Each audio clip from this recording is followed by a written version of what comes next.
saya memutuskan untuk menyatakan berhenti dari jabatan saya sebagai Presiden Republik Indonesia terhitung sejak saya bacakan pernyataan ini pada hari ini, Kamis 21 Mei 1998. Tahun 1998 menjadi titik balik sejarah Indonesia.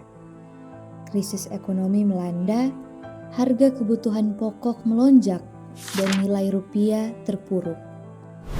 Di tengah situasi itu, masyarakat juga menuntut perubahan terhadap pemerintahan yang dianggap syarat dengan praktik korupsi, kolusi, dan nepotisme, atau disebut juga dengan KKN. Era reformasi ada karena tekanan dari rakyat. Era reformasi menjanjikan demokrasi dan pemerintah yang lebih bersih. Reformasi 1998 disebabkan oleh krisis di berbagai bidang. Terjadi krisis moneter Asia tahun 1987 yang menyebabkan nilai rupiah anjlok dan adanya peningkatan pengangguran angka. Nah, sistem orde baru yang dinilai kurang transparan sampai ada praktik korupsi yang melibatkan para pemerintah yang memiliki kekuasaan sehingga mahasiswa dan masyarakat kemudian menyuarakan tuntunan reformasi dengan menghapus KKN, menegakkan hukum, serta memperbaiki sistem pemerintahan. Sehingga pada 12 Mei 1998, tragedi Trisakti terjadi dan memicu gelombang demonstrasi besar-besaran. Kemudian, pada akhirnya 21 Mei 1998, Presiden Soeharto mengundurkan diri setelah 32 tahun berkuasa dan digantikan oleh B.J. Habibie dan era reformasi pun dimulai. Nah, setelah Indonesia mengalami reformasi, terjadi banyak sekali perubahan yang terjadi di negara Indonesia ini. Seperti contohnya adalah amandemen Undang-Undang Dasar tahun 1945. Nah, pada amandemen ini itu ada banyak perubahan yang terjadi. Seperti perubahan yang pertama itu adalah pembatasan masa presiden yang menjadi 2 periode saja, yakni menjadi 10 tahun saja. Yang kedua adalah pemilihan presiden secara langsung. Dan yang ketiga itu adalah pembentukan Mahkamah Konstitusi atau MK dan penerapan otonomi pada setiap daerah-daerah. Nah, hal ini itu dilakukan agar Indonesia ini dapat menciptakan sistem pemerintahan yang lebih demokratis dan lebih transparan. Dalam era reformasi, pemberantasan korupsi menjadi salah satu agenda penting untuk Indonesia.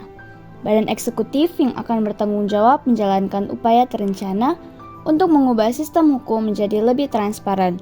Kemudian, Badan Legislatif atau DPR yang akan membuat undang-undang dan mengawasi pengelolaan anggaran dari negara Indonesia. Dan Badan Yudikatif atau Mahkamah Agung yang akan mengadili kasus korupsi untuk menegakkan hukum. Dalam hal ini, kita bisa melihat secara nyata lewat pembentukan Komisi Pemberantasan Korupsi atau KPK yang dibentuk berdasarkan Undang-Undang Nomor 30 Tahun 2002 yang dimana lembaga ini memiliki kewenangan dalam menyelidiki sampai menindak pidana dari korupsi. Lebih dari 2 dekade reformasi berjalan.